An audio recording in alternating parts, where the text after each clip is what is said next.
got back from NRP, a place I don't like going to, because I've been there a few times and given them well over £3 grand, £3.5 grand, maybe nearly £4 right now. So it just needed fixing, it just needed some bits doing to it. The parking brake shoes and the handbrake cables needed doing, so now I haven't got that ticking sound, because every time you drive it, you're like, you can hear it's like ticking, so apparently it's to do with the springs or something. I'm not sure exactly what it was, but it was annoying me. And obviously there's a lot of play when you go into like park, the whole car would shake a bit too much, so that was obviously like the parking brake shoes. Yeah, so the handbrake's sorted, even though I don't really use it much because you're not meant to in Maseratis, because the brakes pads can get sticky, so I'm not using them as much. If I'm going to be there for a little while, I might do it, but if you're like parked up for a long time, I tend to leave the handbrake off. Onto the video anyway.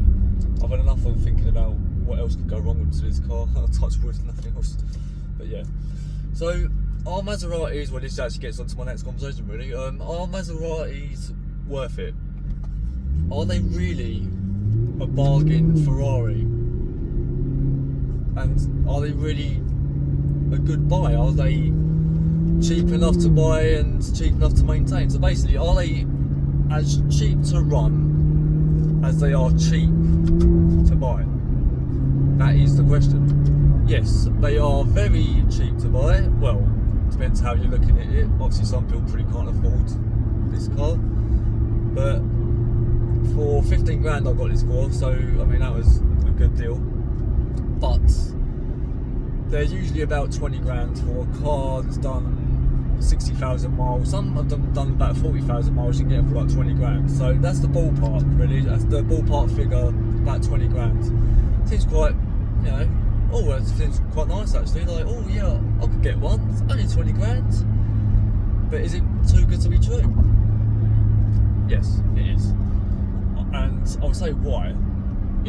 They're cheap to buy, but they are bloody expensive to maintain. I mean, you can get a Ferrari for like 55 grand, but I guarantee you it's going to cost you that in a year on just maintaining it and parts, and if something goes wrong, and then petrol, and unless you're one of these people that buy a Ferrari and then don't drive it, or you get these people that just drive it like 200 miles in like 5 years or something, which I can't see why you would do. If I bought a Ferrari, I'll drive it every day like this. I mean, this is my second dream car. Why would I want it just to sit in my house and do fuck all and drive it like 10 miles a year or something? What's the point in that?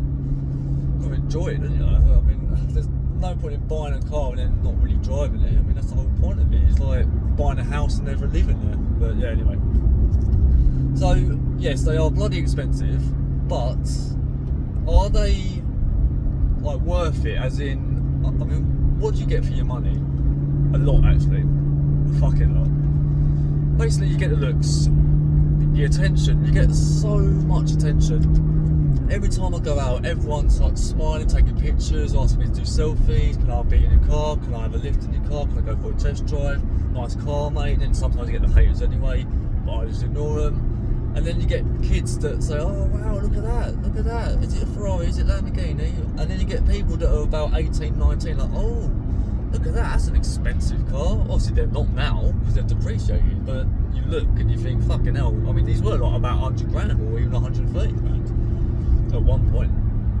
But they've just gone down so much, so technically, I mean, you could say that they're not worth a lot, but it doesn't necessarily mean that it changes what they were worth. And the quality is amazing, I think, anyway. Other people might disagree, but I mean, it's just that special feeling you get just from driving it. I mean, I know it's not a Ferrari like I've said in other videos, but technically you are driving a Ferrari and it's got like an engine from a Ferrari, so why not feel special about it? I know it's a good badge as well. It's just nice to even say like a Maserati, not, oh, I've got a Ford.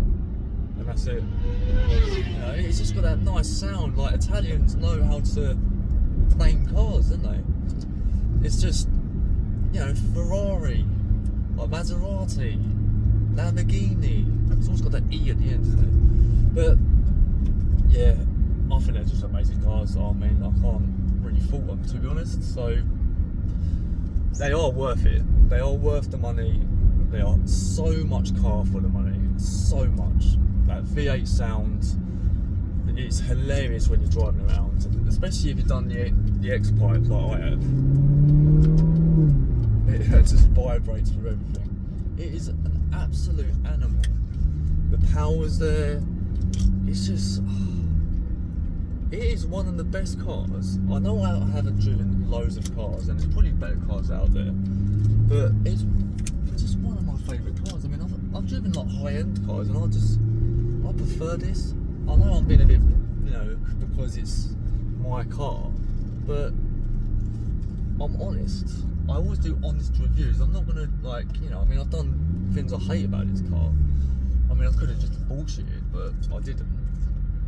But yeah, it's just so, you can't fault it, especially the colour. The colour is absolutely, it just makes it, I mean, if you're going to buy a car like this, like Lamborghini or Ferrari or something, or like a Maserati, you're going to get a colour that just stands out. You're not going to go for, oh, I want to get a grey one, like this was originally. This was grey. But yeah, it's just, you're going to get something that really, really pops, and this does. But let's turn this off.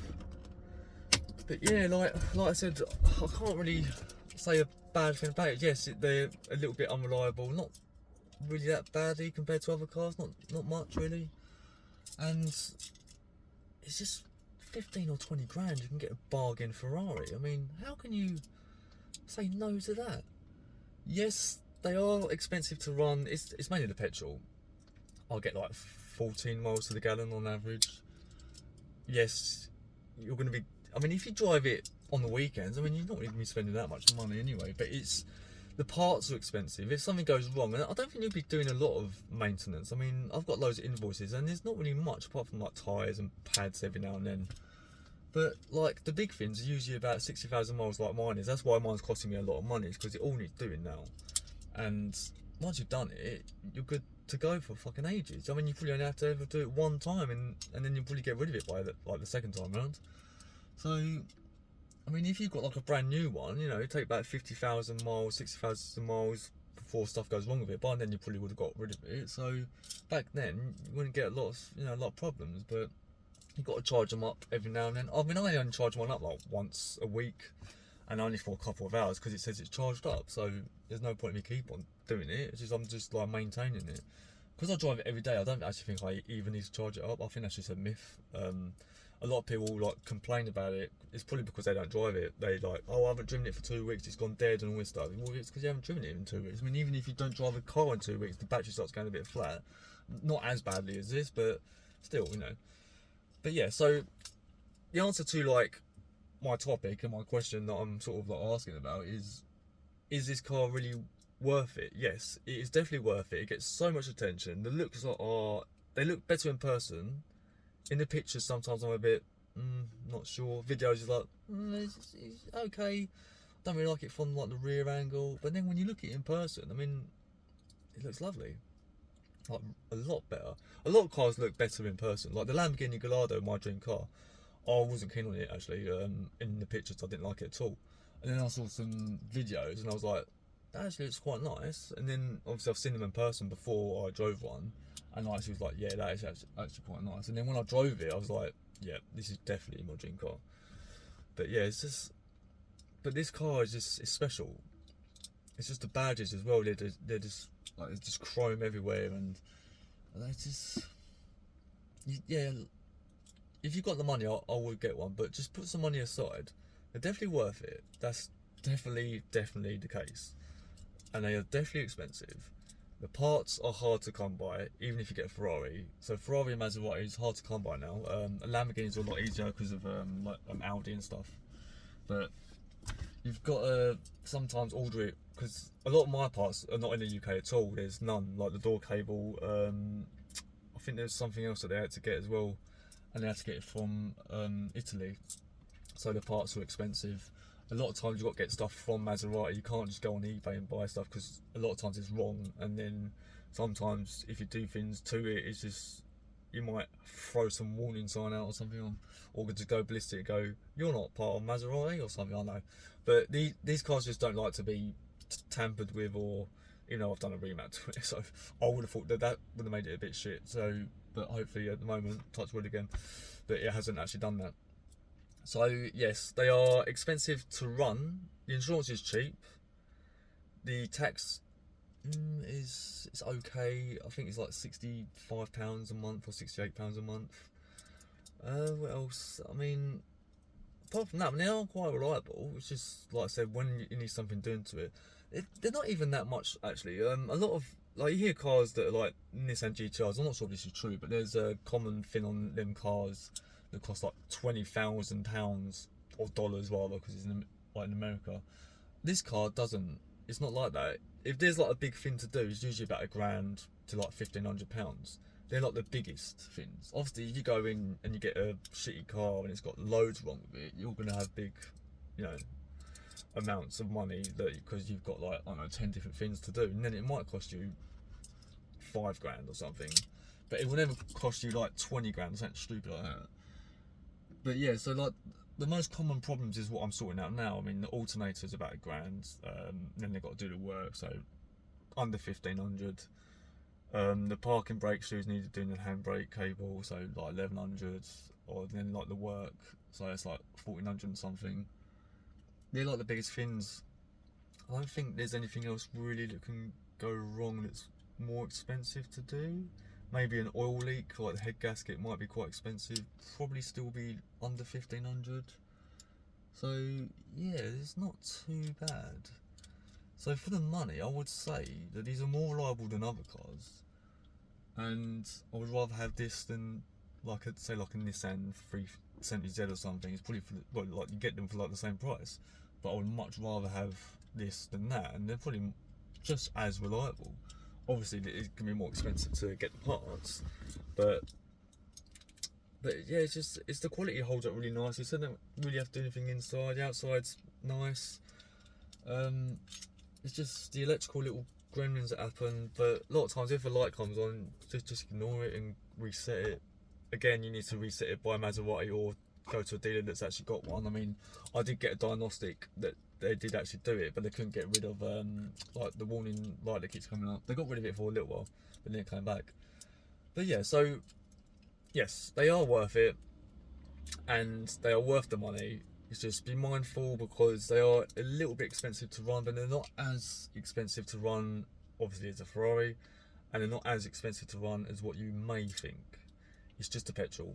If you drive it a lot, just like any car really. I mean, there's a lot of cars out there, like a Mazda RX-8, that's worse than miles per gallon. That's like, I think I was getting about 11 on average, sometimes even 9 or 8 if you're just doing it in the city. So, I mean, my Porsche I was only getting like 22, so it's not, and like probably like 18 if I was going through like the city. So it's not much difference to this. So, all that being said, if you're looking for one, just save up at least probably like 25% of what the car is valued at in the bank, at least. I would say, well, at least 20% at least, but even half would be brilliant. If you're gonna get like a 30 grand Maserati or a 20 grand Maserati, try and save up at least have 5 grand in there, I suppose, just in case you need something doing to it. I mean, in the first month I've had to spend, like I said, probably like nearly 4 grand on it. That's in the first month, so I would at least have 5 grand in there, because then you want like a grand probably for some petrol. If you're going to drive it into daily, especially as much as what I've been doing it as, I'll probably spend about 1 grand in petrol. But that's because I'm driving it around a lot, making videos, and because it's my second dream car and I just fucking love driving it. And you usually drive your cars anyway. Like, even if I had a shitty Ford Fiesta, I would still drive it a lot because it's a new car. You always do. But yeah, so yeah, if I was you, I would buy one. If you're looking for an exotic car, this is definitely the cheapest one to go for, I think. I can't think of any other ones that are cheaper really, that give you that special feeling of having like a supercar, like a Ferrari or a Lamborghini. I mean, Audi R8 is a budget Lamborghini, but then they're like 28 grand, I think, for the cheapest. And I would still rather have this because it sounds nicer and looks nicer in my opinion, and I think it just is more of a special feeling. So definitely have a think on it, and then if you think, actually, I might be able to afford this, go for it, because they're not actually that expensive. as you may think. And that's what I thought. I thought this would be an absolute money pit. But I thought, fuck it. I'm going to take a chance. I've got a good deal on it. Yes, I've had to spend some money on it, but it's still a good deal. Still under like the 20 grand mark. I mean, like I said, I could have got a 20 grand one and then find out that there's all these problems with it anyway. So, still got it for a bargain. So yes, again, I know I keep saying it, but these cars are definitely worth it. So buy one.